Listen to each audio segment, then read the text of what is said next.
Long before all those fancy, modern, expensive knitting gadgets, we ancient knitters used to have our own little tricks, and they still work. Since I am an ancient knitter, I've been knitting and crocheting for 40 years now, I'm more than ready to share some of those knitting tips and tricks. So let's get started.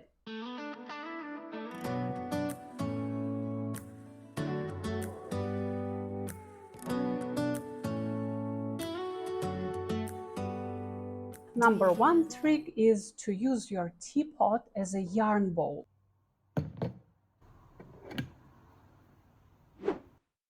I've never had one of those fancy, nice yarn bowls because I don't know why should I buy them. That's probably not the smartest thing to do since I'm a knitting vlogger, since I'm a content creator. Probably the better way to promote things would be, okay, buy that yarn bowl, that's great, that's convenient. I just don't use it.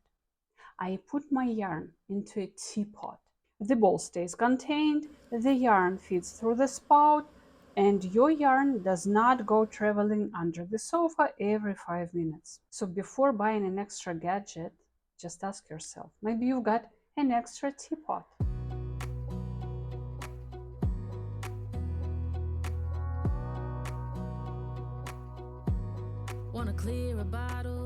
Number two trick is a little bit controversial, and honestly, I don't use it a lot, and I will explain in just a moment why. So, the trick is to use your freezer.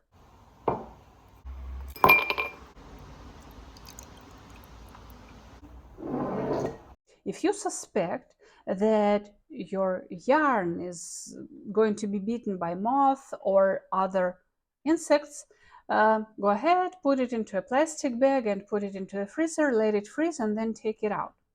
Well, like I said, most of my yarns are cottons, linens, silks, and usually insects are not interested in those ones. But if you're into merino, mohair, stuff like that, animal-based fibers, you probably might have had that problem with insects.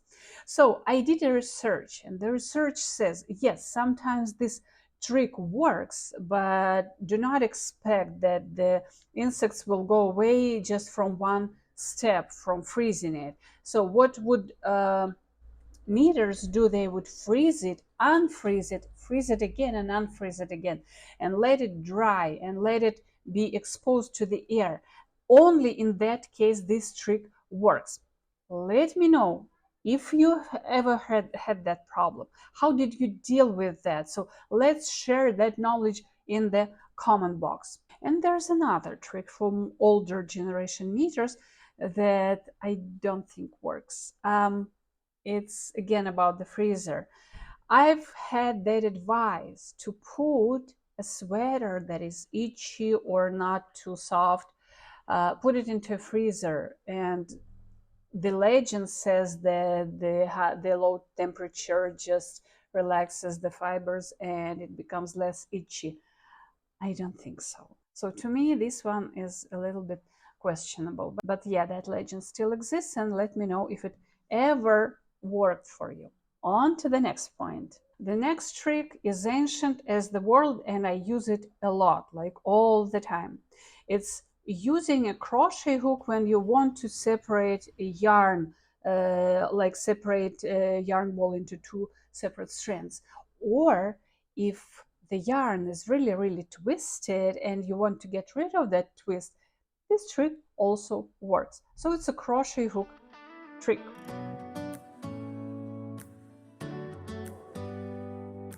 So imagine you're separating that yarn into two strands, and the problem is when you unwind it, the yarn wants to twist, to tangle, and create a mess on your working table. So take a crochet hook and use it to secure the ball so it can't unwind uncontrollably while you're working. It gives you much more control while separating the strands. This trick does take time and some effort, but it always works. And I don't think there's a modern solution to do that.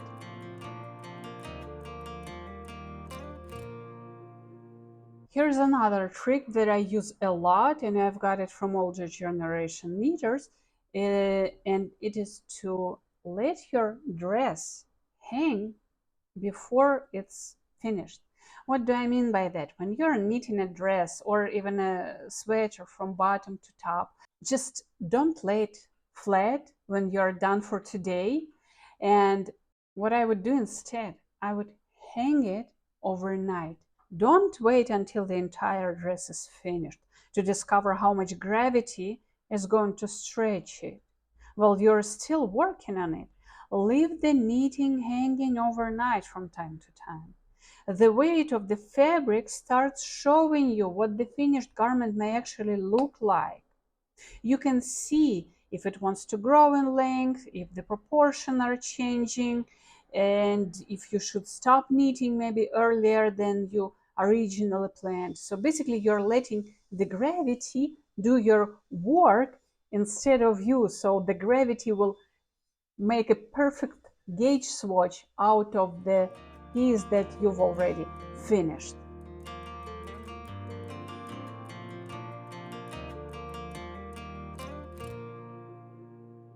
The next tip is never throw away yarn leftovers, even smallest pieces of yarn.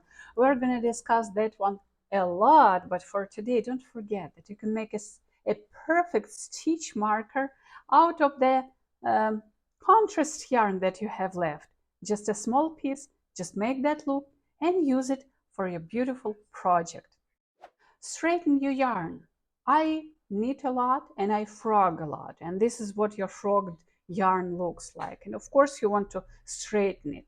There are different ways, and one of my favorite, just use your kitchen supplies and the steam from a pot to straighten your yarn. The process is very simple. Again, there are different solutions, but the idea is the same. Let the steam do the work for you. Two things can be true.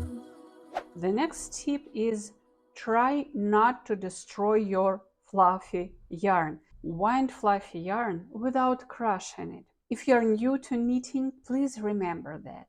If your yarn has fluff and if you want to make this a yarn ball, do not try to tighten the yarn ball. Be nice to your mohair, brushed yarn, boucle, or anything that has this delicate halo. As you wind, occasionally place your fingers between the new layer and the ball underneath, so create that extra space. Let that yarn breathe. Try not to destroy those fluffs and structure. You're trying to make a soft ball, not compress the yarn. This helps preserve the fluffiness instead of flattering everything before you even started knitting. What I love about these tips and tricks, they do not require you to buy anything. Basically, all the supplies you need for knitting you already have. I'm not talking about extreme ones that, like, I used to have those as a kid, like making knitting needles from pencils. It's a little bit too extreme. So just be wise, spend your money wise. Well, probably I'm a frugal knitter, and I would say, okay, if that yarn holder is $30, how much yarn would I get for $30? Mine is affordable. I use cotton for machine knitting, and that $30, it's like a kilogram of great yarns. So I would rather buy that kilogram of great yarns instead of buying a new gadget, because everything I need for knitting I already know. So think about it. Please share your tips and tricks that you've got from your older generation knitters. And yeah, let's discuss that in the comment box. Thanks for watching, and I will see you in the next video. Bye.